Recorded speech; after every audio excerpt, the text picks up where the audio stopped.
লীগ কোনো রাজনৈতিক দলই নয়, আওয়ামী লীগ বাংলাদেশে কোনো রাজনৈতিক দলই নয়, এটা একটা সোজা কথা মাফিয়া গোষ্ঠী। আর উনি ভাই বললো না যে এই আওয়ামী লীগ কি 96 আওয়ামী লীগ এক কিনা, অনেকে যেটা করে ওই যে এই আওয়ামী লীগ খুব খারাপ, 96 আওয়ামী লীগ ভালো ছিল, 96 আওয়ামী লীগ ভালো ছিল না, তাহলে বাকশাল করছিল কে? আইয়ুব খানের বেসিক ডেমোক্রেসির বিরুদ্ধে দাঁড়াইয়া মহান মুক্তিযুদ্ধের মতো একটা জনযুদ্ধ যাদের নেতৃত্ব করছে, লক্ষ লক্ষ মানুষ জীবন দিচ্ছে, সেইটার মাত্র নতুন দেশের 4 বছরের মধ্যে এসে বাকশাল কইরা সব দলগুলোর ধ্বংস করছে, সব পত্রিকার ধ্বংস করছে। তাহলে সেই আওয়ামী লীগ কে করছে? মানে এই আওয়ামী লীগ 96, তাহলে এই 96 আগে তো 75 আওয়ামী লীগ কে করছে, 74 আওয়ামী লীগ কে করছে, বাকশাল কে করছে? 30,000-এর অধিক জাসদ নেতাকর্মী থেকে শুরু কইরা বিরোধী দলীয় নেতাকর্মীকে প্রথম রাষ্ট্রীয় মদতে গুম কে করছে, সিনিয়র শিক্ষকদেরকে গুম কে করছে? এর মানে আওয়ামী লীগ একটা কাল্ট, আওয়ামী লীগ একটা সেমি রিলিজিয়ন, এটা কোনো পলিটিক্যাল পার্টি না। আপনি দেখবেন খালেদ ভাই, আপনাকে গ্যারান্টি দিয়ে বলি, আপনার বন্ধু বান্ধব যারা আওয়ামী লীগের সব সাপোর্টার তাদের সাথে গল্প করবেন, আমি আজ পর্যন্ত একজন মানুষ পাই নাই যারা অন্তত বন্ধু বান্ধব। কিন্তু আমি আপনার সাথে আপনি মানে যে ধরেন যে বিভাজনের রেখার কথা আপনি বলতেছেন, কালি আওয়ামী লীগ করে বলে সেটাকে একটা কাল্ট বলতেছেন, এরপর আর কথা আগায় না। আপনি আওয়ামী লীগ কাল্ট বলাই, আপনি পরের কথায় যান। কারণ হচ্ছে যে এই কাল্টের রাজনীতি, এই কাল্টবাদী রাজনীতি আমি 15 বছর ধরে দেখে আসছি। আমি আওয়ামী লীগের কাছে কথা বলছি বলে আমি জামাত, আমার বাপ জামাত, উমুক শিবির, উমুক বিএনপি, এই কথা, এই কাল্টবাদী রাজনীতি আমি আর শুনতে মানে আমার আর ভালো লাগে না। আপনি যারে যা কোন ভাই একটা প্রশ্ন আপনাকে করছিল যে তাহলে আওয়ামী লীগ না থাকলে তাদের বিকল্পকে, আমি বাইরে হেল্প করি প্রশ্নটার উত্তর দিয়া, যে নৌকা মার্কা তো থাকবে না, তাহলে না এটা বলে না, এটা বলে না, কিন্তু আদি আপনি খেয়াল করেন, আদি আপনি খেয়াল করেন উল্টা বলছে উনি বলছে না ভাই বলেছে 1 কোটি যে ভোটার, ওই ভোটাররা মূলত তাদের জন্য বিকল্প কি রাখছেন, এটা আমি বিকল্পের কথাও বলে না আসলে। উনি বলছে যে আমি যখন বললাম যে আওয়ামী লীগ যারা সাপোর্ট করে তারা প্যাসেঞ্জার হইলো, তারা ড্রাইভারের অ্যাক্সিডেন্টের জন্য ড্রাইভারকে দায়ী করে না। তাহলে ভাই আমি তখন বলছেন যে এটা আমরা ভোটে পরীক্ষা করে দেখি। আপনার কথা হয়তো ঠিক, কিন্তু আমরা এটা ভোটে পরীক্ষা করে দেখি, কোনো ছবি বা কোনো কিছু। এখন ভোটে যে পরীক্ষা করবেন, এই জন্য হাজারবার বলছি আমাদের লাগবে একটা ট্রুথ এন্ড রিকনসিলিয়েশন কমিশন। সেই পৃথিবীতে বহু দেশে যে সব জায়গায় গণহত্যা হয়েছে, দেখেন আমি আপনাদেরকে হাজারবার বলি ভাই, আমি হাই টোনে কথা বলি, এর মানে এই না আমি মানুষের মানবিক মর্যাদা ভুলুণ্ঠিত করার পক্ষে। আমরা হাজারবার বলেছি, যেই আওয়ামী লীগের সে যদি কেউ কমিটিতেও থাকে, সে যদি আয়নাঘর না করে, গুম না করে, খুন না করে, জুলাইতে মানুষকে গুলি না করে, তার বিরুদ্ধে একটা মামলাও দেওয়া যাবে না, তাকে গ্রেফতার করা তো দূরের কথা। কিন্তু এটা তো একটা প্রক্রিয়ার মধ্যে দিয়ে যাওয়া লাগবে। আপনি কেমনে করবেন? এই সরকারের বড় ব্যর্থতা, এখন সে বিচারকে অ্যাক্সিলারেট করতে পারে না।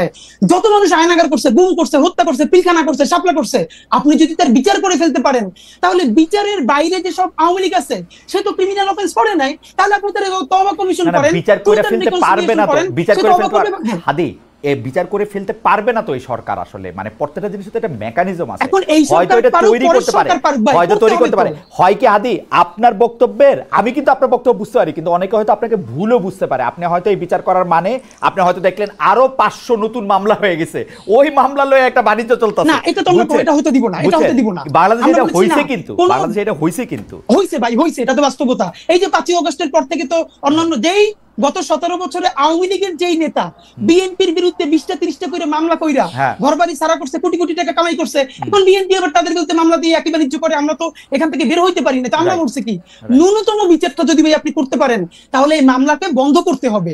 কিন্তু এইখানে আমি আপনাকে একটু বলি, আওয়ামী লীগের বিকল্প এই দেশে আছে। 1 নাম্বার তার বন্ধু সিপিবি, যে কালচারালি বলতে চাইছে আওয়ামী লীগকে টিকাই রাখছে, সিপিবিতে ভোট দিবে, স্বতন্ত্র শত প্রার্থী হবে, ভোট দিবে। এই যে গামছা কাদের সাহেব আছে, গামছা মার্কায় ভোট দিবে, সমস্যা নাই তো। কিন্তু প্রতীকী নৌকা না থাকলে তারা হার্ট অ্যাটাক করবে, তাইলে সুবর্ণচরে ধানের শীষে ভোট দেওয়ার অপরাধে আমার মনে হয় হাদি আপনি একটু রেগে আছেন তো মনে হচ্ছে মাসুদ ভাইয়ের উপরে বা আমার উপরে, আমি জানি না কার উপরে আপনি রেগে আছেন। কারণ আপনার বক্তব্য পরিষ্কার যে ধরেন মাসুদ ভাই কিন্তু এই আওয়ামী লীগকে টিকায় রাখা হ্যান না তেন না সেগুলি বলে নাই। উনি বলতে চাইছে যে এটা আসলে আমরা টেস্ট করে দেখি বাকি জনগণ কি বলে এবং তারা এটা কি বলে। আপনি ওইটা যদি একটু জবাব দিতেন যে আপনি যে একতাবদ্ধ রাখতে চাইছিলেন। মাসুদ ভাই লাস্ট একটা প্রশ্ন করি, একটা ভাই টেস্ট করতে দিছে না, আপনি একটা জানেন একটা ইনজেকশন এইটা নিলে আপনার সন্তান মরার সম্ভাবনা আছে, আবার বাঁচতেও পারে, আপনি জ্ঞাতস্বরে এইটা এক্সপেরিমেন্ট চালাইতে দিবেন? এটা করব না, কিন্তু ওই ইনজেকশন দিয়ে কিন্তু ইনজেকশন এই যে আপনি যে এরকম করে বলতেছেন ওই ইনজেকশন দিয়ে বাচ্চা মরেই যাবে বা মরার সম্ভাবনা আছে, সেই জায়গাতে আর আলোচনা আগায় না। আপনার বক্তব্য ঠিক আছে, তাহলে আর আলোচনা দরকার নাই। মাসুদ কামাল বলছে আওয়ামী লীগ, মাসুদ কামাল ভাই বলছে আপনি মাইনা নেন মাসুদ কামাল ভাই খারাপ লোক, এজন্য আওয়ামী লীগের দোষর হয়েছে, এজন্য এটা বলেন। এটা আপনি বলেন যে কামাল ভাই খারাপ লোক, কামাল ভাই হচ্ছে আওয়ামী লীগের দোষর, এগুলি বলে দেন। কিন্তু আপনি আমার এটা তো আপনি বলতেছেন না, আমি বলতেছি কারণ আছে আপনারা যারা ভালোবাসেন, আপনারা যারা ভালোবাসেন তারা বলতেছেন কামাল ভাই খারাপ লোক। আমি বলতেছি যে আপনি বইলা দেন খারাপ, তৈলি তো হইলো, এটা শেষ করেন, কিন্তু ওই জায়গা থেকে বলেন খারাপ না, তার আমি বলবো কেন? ওইটা আপনি ওই জায়গা থেকে বলেন যে একতাবদ্ধ রাখতে আপনি চাইছিলেন, সেইটাতে আপনি বিভাজনটা দেখেন কিনা এবং একতাবদ্ধের জায়গায় আপনি কতটা সফল বা ব্যর্থ দেখেন। এবং আপনার অনুমতি নিয়ে আপনার কথা শেষ হইলে আমরা খালি কামাল ভাইকে 15টা সেকেন্ড বা 20টা সেকেন্ড শুনবো, অনুষ্ঠান শেষ করে। ভাই, আমরা যে জুলাইয়ের স্পিরিটটাকে ঐক্যবদ্ধ রাখতে চাইছিলাম, এইটা আমরা প্রচন্ড কষ্ট করে, যদি আমার নাম্বার দিতে বলেন তাহলে তো সমস্যা, 10-এ তো 10 আমি আমারই দিয়ে দিব, সেটা না। আমি মনে করি এই 1 বছর পর আসলে মার্কিং করার সময়টাই আসে নাই প্রধানত। এরপরও যতটুকু না ছাড়ালো আমরা সবার মাধ্যমে দাঁড়াই রাখতে পারছি জুলাই নিয়ে, তাতে অন্তত 10-এ আমরা আমাদেরকে 5 দিতে চাই। আপনি বিভাজনটা ঠেকাইতে পারছেন কিনা, আপনারে মার্ক দেয়া আপনার উদ্দেশ্য ছিল সেটা আমি জানি, বিভাজন ঠেকাইতে পারছেন কিনা? মানে আমরা অনেক জায়গায় বিভাজন ঠেকাইতে পারছি, আমরা অনেক জায়গায় বিভাজন ঠেকাইতে পারছি। ওকে ওকে, কামাল ভাই আপনি যদি একটু 20 সেকেন্ড যদি একটু বলেন, শেষ করে দেন আর কি। আমি আসলে শুনেন, এত আলোচনা, অনেক আলোচনা তো হলো, আপনার মানে রেগে যাওয়া আলোচনা, ঠান্ডা মাথায় আলোচনা, আক্রমণের আলোচনা, আবার আপোষের আলোচনা, সবই ভালো, এগুলি সবই কিন্তু হেলদি, আমি এটা নিয়ে কোনো আপত্তি নেই আমার। আমি খালি ফিনিশিং যে কথাটা বলবো, আমি মনে করি যে একটা জাতিকে ঐক্যবদ্ধ না করলে, একটা জাতিকে বিভক্ত করে আপনি সেই জাতিকে অগ্রসর করতে পারবেন না। এটা পৃথিবীর কোথাও পারে নাই। আওয়ামী লীগের 15 বছরে আমরা দেখেছি আওয়ামী লীগ জাতিটাকে বিভক্ত করে ফেলেছিল, মুক্তিযুদ্ধ, চেতনা, এই সমস্ত কথা বলে জাতিটাকে বিভক্ত করেছিল।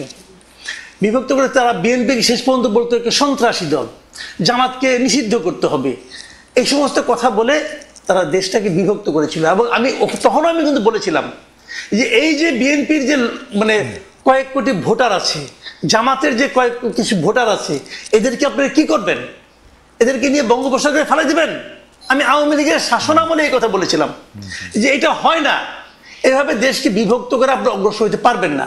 আমি ভেবেছিলাম যে ডক্টর ইউনূস যখন ক্ষমতায় আসছে তিনি দেশটাকে ঐক্যবদ্ধ করার চেষ্টা করবেন, কিন্তু আমি বিস্ময়ের সঙ্গে লক্ষ্য করলাম, একই সঙ্গে বেদনার সঙ্গে লক্ষ্য করছি, ডক্টর ইউনূস সেই কাজটা করতে পারেন নাই। বরঞ্চ যে কাজটা করতে আওয়ামী লীগের 15 বছর লাগছে, সেটা ডক্টর ইউনূস 15 মাসের আগেই করে ফেলেছে। এবং এই জুলাই আন্দোলনকারীদের মধ্যেও থেকে অনেক দ্বিধা, অনেক বিভক্তি তৈরি করছে। হাদি, আপনিও একটু 20 সেকেন্ড বলেন, কারণ আমরা কামাল ভাইকে দিয়ে শুরু করছিলাম, আপনাকে দিয়ে শেষ করি। আমি ভাই যেটা শেষে বলতে চাই, অবশ্যই আমাদের জাতি গঠনে যেতে হবে এবং ট্রুথ অ্যান্ড রিকনসিলিয়েশন কমিশন করতে হবে। সেটার আগে বিচারটা ন্যূনতম নিশ্চিত করে আমরা নতুন করে যে আমাদের জাতি গঠন প্রক্রিয়া পুরো ঐক্যবদ্ধভাবে, কোনো ট্যাগিং পলিটিক্স, কাল্টের পলিটিক্স থেকে বাদ দিয়ে আমরা বাংলাদেশ কামস ফার্স্ট এইটাকে সামনে রেখে রাজনীতিটা করতে হবে। তার আগে অবশ্যই গণহত্যার বিচার করতে হবে, রাষ্ট্রের ন্যূনতম সংস্কার করে নির্বাচনের দিকে যেতে হবে। ওকে, জনাব শরীফ ওসমান হাদি আপনাকে অনেক অনেক ধন্যবাদ, জনাব মাসুদ কামাল আপনাকে অনেক ধন্যবাদ। আপনার